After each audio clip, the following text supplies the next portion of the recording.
Gagapson, pero sa kong gagapson, ayaw mo tata. So, murag tag-iya. Wa pa yung lisensya. So, magsugod na kagunit-gunitan, kapos kusog sa katubang sa mga tao, sa magtagawa ng mga tao. Muna ginabawal sa mga youngs ang mag-date nga kamurang duha. Kung po yung mag-date ko, kaya ko sa mga tao, medyo layo lang kung di lang lumong yung istorya, kung naalang na mga nakauyaw kayo. Ikaw ba nag-eskwila? Diba? E kung kamurang duha, may kudayan nga, makaslan dito, makaslan man lagi. Yang ano, unang-unang magyod. Hindi na magyod lato. Pero kung nagsipyan na yun, ganun sige pag yung balik-balikon na yun. Diba? So, wala ito na lang. Mapakaslan mo ka. Okay? So, do not be equally yoked with unbelievers. Hebalo mo na, 2 Corinthians 6:14. Kunya, bisan mo galing sa mga balo o maminyo. Ang instruction sa Ginoo, Christian daily sa gyapon. Sa ato ba, Kristohanon gyapon ang Panginoon. Kung Kristohanon ka nga nabalo ka, imong minyuan, Kristohanon gyapon. 1 Corinthians chapter 7 verse 39. Christian marriage gihapon ang dapat na hitabo. Malon bita na pastor, dili na. Bita din sa dia. Ay wala kita may kotino, di kita mabuot. Pero ang guidelines sa Ginoo gihapon, Christian marriage gihapon sa dapat. Okay? Sige po. How about sa social media? Kung tinuod nga gi-protect sila ng mga bata, gina-monitor sila. Gipagkasunduan sa balay kung sa lang ang dapat tanawon sa ilang mga gadgets. Nasabtan na nila kung unsa tong dili. Yang kumasakpan sila na ay saman consequence. Dili ko itong murag grabe ni kaya. Pero with love yapon ng mga consequences. Okay? Nakasabot man taga ginagamit sa yawa ang mga gadgets para gupo ng kinabuhi sa mga batan-on karon. Kasabot mo na. When in fact, sa kininga generation, tanawan ninyo, unahon sana sila. Gani mo yung taga happy na siguro balik ang Ginoo kay kung pasagdan niya, kasi may nahitabo ni mga bata karon. Pupus lang kani, kung mahimo sila mga leaders sa atong society. Nga na-hook naman sila sa mga gadgets. Kunya na-develop o na-shape naman ang ilang mind sa ilang character sa gadgets, sa ilang nakita sa cellphone. Mahimo gani sila maayo nga officer sa police, congressman, mayor, gobernador.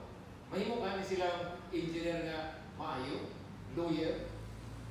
You see, ganong minundan nga dapat yun sila mamatuto sa balay pa lang. Kasi kung nagyasigit ang reklamo sa atong nasod minayngani na karon, may labot ni sa mga bata na di matuto sa balay. Kung wala sila na matuto sa balay, pag abot nila sa gawas, no wonder why nga sa Deuteronomy, Book of Deuteronomy, nakita na ko nga mga bata nga mulata sa ilang ginikanan, dili mo tuo kung badlungon. Ingon ang Ginoo ipapato sila hangtod mamatay. Ingon, ha? Kaya ingon ko, grabe naman na Lord. Kadugayan, ipasabot ko si Ginoo. Mura di ko may muta na ito, first time ako na na-encounter. Pero di pasabot sa Ginoo kasi, kung kanang mga bata ang pangulatahon na ilang ginikanan, nga mao'y nagmatuto sa ilang niya, iman sila maayo, gipakaon sila, giliguan sila, giampingan sila, kung yung kulatahon na nila, dito na sila sa gawas, mutahon pa ka na sa mga tao, o ngayon na natiman sila. So, yes, wala kay lalis na, pro-life ang Ginoo.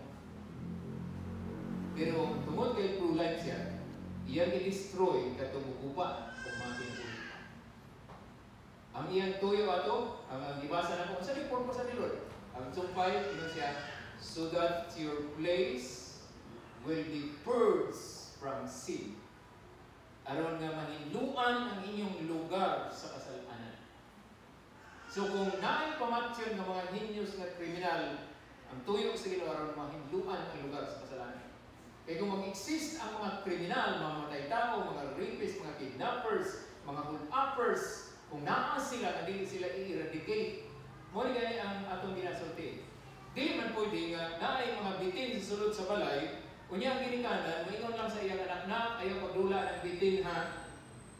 So kung naay snake sa inyong balay, nga na inyong atensyon sa inyong mga bata ha, dili ka ninyong patyo ng bitin, o dili pa ka bugaw ng bitin, o niya, dili na yun dapat siya naa sa balay.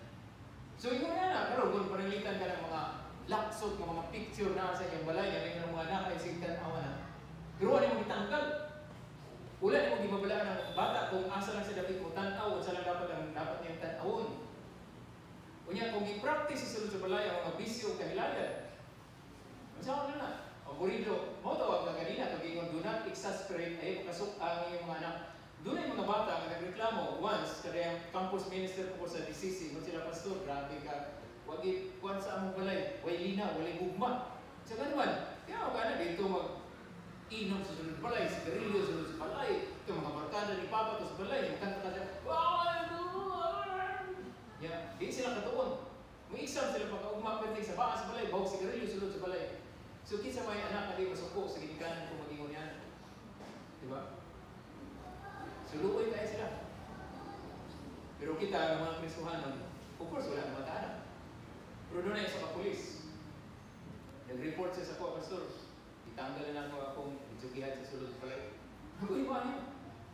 Tingnan na anak ko, ngayon ba? Sa rason mo. Tingnan siya, natin-ano ko na ako, Pastor, nga akong mga anak, pili ko katukulong mayo.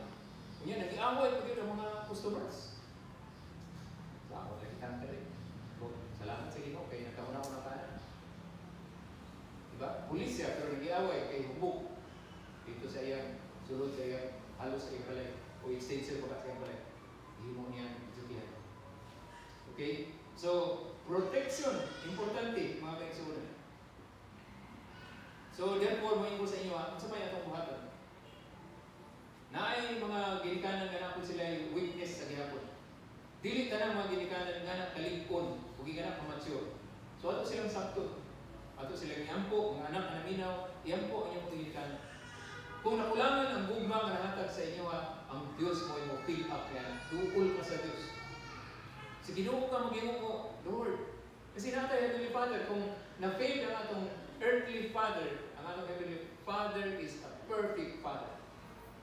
Pwede niyang pinapan ang mga kahungkagan, kakulangan sa iyong kinabuhi tungod sa failure sa atong earthly fathers. Dili na lang ta mag-blaming one another. Kaya posible ang passport sa atong mga ginikanan, inaanap ko lang ilang orientation sa ilang balay. Dahil ang ginikanan sa ilang grabe kung makabunal. Murag ang ilang pagbunal sa ilang anak, murag nakabunal og sawa. So, posible nga na orientation, mga uban sa ilang, murag na ipanimalos attitude. Pero gina-istoryanta sa Ginoo, dapat katong mga nangagi, na dili tama, dili naman ito dapat i-apply sa pamilya karon. Ang design sa Diyos sa pamilya mo ay dapat na tumanod. Dili itong design sa dating pamilya. Mo bitaw nga ginapalaki sa Ginoo ang bagong naminyo o nga magdesisyon siya o magdisenyo siya sa iyang pamilya uyon sa disenyo sa Ginoo. Dili sa dating niyang pamilya. Okay? Hindi na ito pasulod. Dahil parental witness actually bisa sa Biblia. Si Priest Eli, pare ito sa Old Testament. So gini, pamatuod nga ang mga pare sa Old Testament minyo. Kasi si pare ng Eli, na yung mga anak. Niya mga anak, grabe kahilabtanon sa mga halal dito sa templo. Unya, nakikilawa sa mga babae na nagalagad sa templo. O ingon sa Ginoo, wala sila i-restrain or gisupak or gipadlong or gidilian o bahay. Siguro gipamunta na sila, gi-question sila sa ilang amahan, pero wala sila gipugnan. Nagdili yun dapat buhato. So sa may gihimo sa Ginoo, silutan niya. Patay niya ang daw pa anak ng Eli. Okay. So nagyo din si Samuel nga propeta sa Dios, nagyan pa niyang anak, wala na matinud-anon sa Dios. Igsoon kung makikita ta mga pastors, anak sa pastors, nga wala na matinud-anon. Dili siya actually directly nga sala sa pastor. Pwede nga sala niya kung nasa iyong pagkulang. Pero kung iyang ipahinumduman ang iyang anak niya, nagpadayon siya, dili po nato sige masulon niya, libakon sa mga pastor. Huwag padlong sa iyang anak. Kung sa Ginoo ka, mga anak ba sa Ginoo, iya padlungan matawasahay. Ino na nato ginusam na Ginoo, huwag padlong sa iyang anak. Diba? So, as long as nasultihan nato sila, dili na nila mag-blame. Sultihan mo sila, gigabayan mo sila, pero isupak yun nila, so tubangan na nila ang consequence dahil sa Ginoo. Ang authority yung gihatag sa Ginoo, kaya may responsibilidad man ang parents o ang papa, itagaan sila ang authority. So ang mga anak dapat mo submit sa authority. Ang mga asawa mo submit sa ilang banag. Kaya sa sulod sa pamilya, ang banag gihatag ang authority. Pero dili ni siya daog-daog ang authority. In the Lord ni siya. Mabitaw di ay kung submit ang anak, obey ang anak sa ginikanan, obey, o submit ang asawa sa banat tungkol sa ang iyang otoridad, iyang ipatuman tungkol sa lupa. Ang ingon sa 2 Corinthians chapter 10 verse 8, authority to build up and not to tear down or to destroy. So, ang mga papa dili hari-hari sa balay. Ako'y hari diri, ako'y papa diri. Si papa diri, lapot ang anak. Dili nga. Ang iyang authority ay gamiton aron iyang mag-build up o mas-shape ang pamilya para sa Diyos nun na pagpuyo o kalinga. Para sa pagdalagan sa Diyos. Okay? Tagaan sa Ginoo o abilidad ang matatamahan aron magampanan ang responsibilidad. Sigurado na. Sumudamok ta kayo sa Ginoo. Pero pag abot sa future, accountable ka, natubang ka sa Ginoo kung giunsa nato ang atong pagkaaman. Giunsa nato atong pagkainahan, giunsa nato atong pagkaanak. So if ever man doon ay mga kapakyasan, balikan na po na tugot. Ingat sa Ginoo, Lord, napakyas ko, wala na ako na-obey si Papa, si Mama. Lord, napakyas ko bilang amahan. Lord, napakyas ko bilang inahan. Napakyas ko bilang bana, napakyas ko bilang asawa. Mawit ang mga ginaistoryata sa Ginoo para na kayo pa nga mag-muni-muni, mag-evaluate, kunya mag-repent kung ikinahanglan. Kunya buhaton, para mag-improve pa, buhaton ang tama tubangan sa Diyos. Ang mensahe